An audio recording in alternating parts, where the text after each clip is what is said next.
We all know Saudi Arabia is the oil processing hub and all the oil kings reside there. But do you know about this multi-trillion-dollar company responsible for producing petroleum and natural gas? Well, this company is Saudi Arabian Oil Group, or simply Aramco.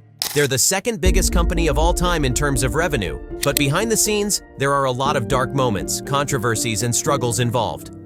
Some even speculate that these oil trillionaires are the ones controlling the world. But how valid is this claim? And how exactly did Saudi Aramco become the second most prosperous company in the world? Let's find out.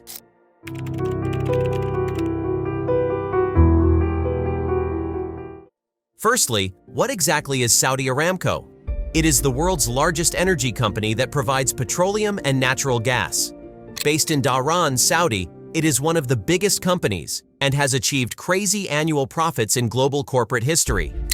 Moreover, Aramco has the world's second largest crude oil reserves and the most significant daily oil production. For example, it produces 270 billion barrels, or 43 billion cubic meters of oil. The inner workings are pretty complex and have many controversies, which we'll discuss later in the video. However, it operates the world's largest single hydrocarbon network, the Master Gas System. Just in 2013, the total company's oil production was at 3.4 billion barrels, and it operates the Ghawar field, the world's largest onshore oil field. The company is also considering selling a whopping $50 billion in shares. Aramco is one of the biggest companies generally in the world. We don't have to narrow it down to just oil companies because it is the prime example of Saudi oil dominance globally. But what about the history? How was the company found?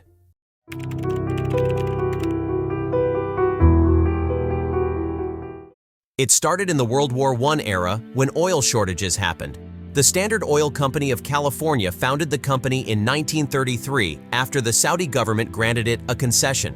In 1950, Aramco opened a pipeline from Saudi Arabia to the Mediterranean seaport in Lebanon. While the first port failed and had to be closed in 1983, a more successful pipeline was completed with a destination on the Persian Gulf. However, during the 70s and the 80s, the Saudi government slowly took over Aramco, which was entirely under their control in 1988. Later on, the company was spearheaded by Deputy Crown Prince Mohammed bin Salman, and from that era, the company has had many allegations of overworking, attacks, and control. But what exactly happens in Aramco's headquarters? Let's find out.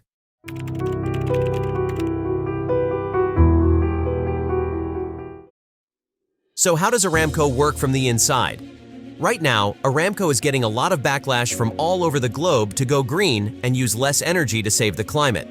In the command room, the management looks at whether more than 12 million barrels of oil a day have been produced. It's a very tough job for those who are the employees of this company because there's a lot at stake. Regarding 2022, Aramco's global profits set a net income of $161.1 billion, unlike any company we've ever seen.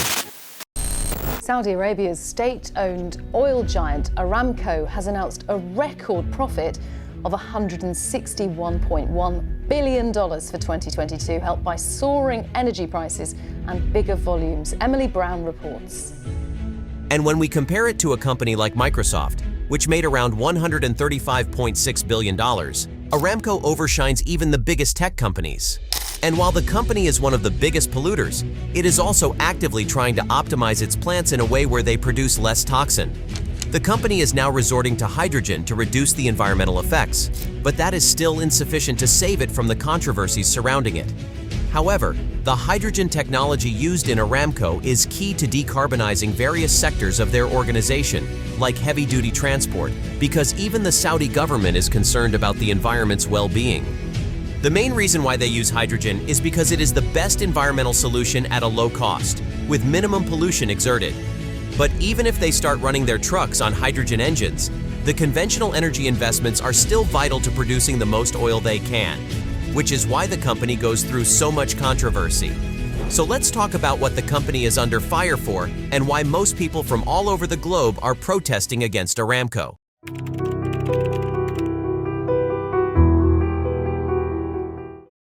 One of the earliest controversies that Aramco went through was in 2007. On November 18, 2007, a natural gas pipeline explosion took the lives of many hard-working workers, estimated to be around 34. Aramco was under fire from that moment for not being well maintained, and the company agreed. This incident is known as the 2007 Harad gas pipeline explosion and is known as the saddest event to this date. Then we have the controversy from the COVID times. One of the engineers from Saudi Aramco published an article in the Financial Times that the company didn't take COVID seriously. The man's family claimed he was asking the company and authorities for help 3 weeks before his death, but he was only ordered to wear a mask and gloves. Moreover, the company didn't tell his family the news 14 hours after his death, refused to release the body, and erased all sensitive information from his mobile phone.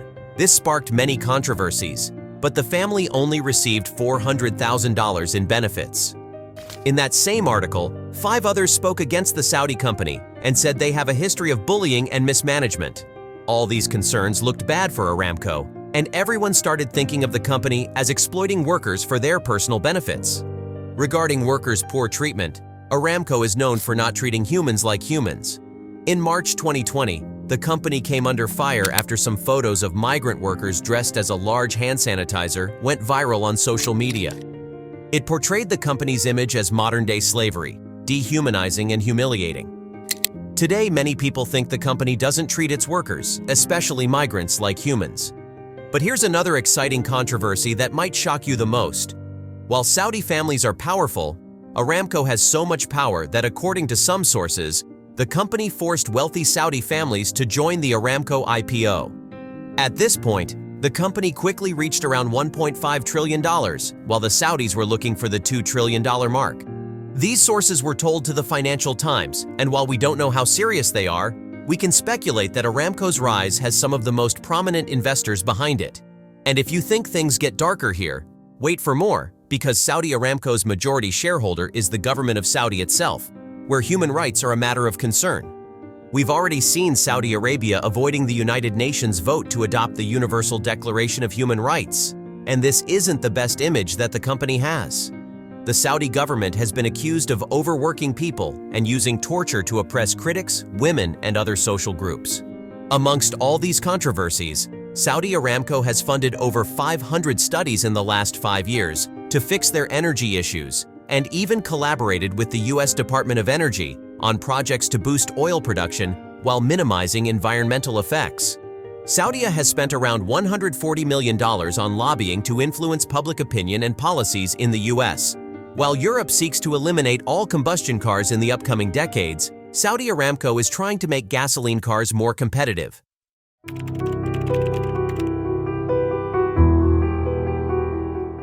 There's no doubt that Aramco is one of the largest companies in the world. With its vast influence, controversial past, and questionable approach to maintaining gasoline relevant, to which extent can they go through? Only time will tell, but for now, Aramco is considering selling $50 million in shares to share its wealth with other people. With a market value of $2.25 trillion, the stakes have risen 19.6% this year. It seems like Aramco will keep pushing gasoline despite all the controversies and seeing such massive development in recent years. It might even become the largest company in the world. If you liked the video, please subscribe to our channel and ring the bell icon so you won't miss our future videos. Until next time, peace.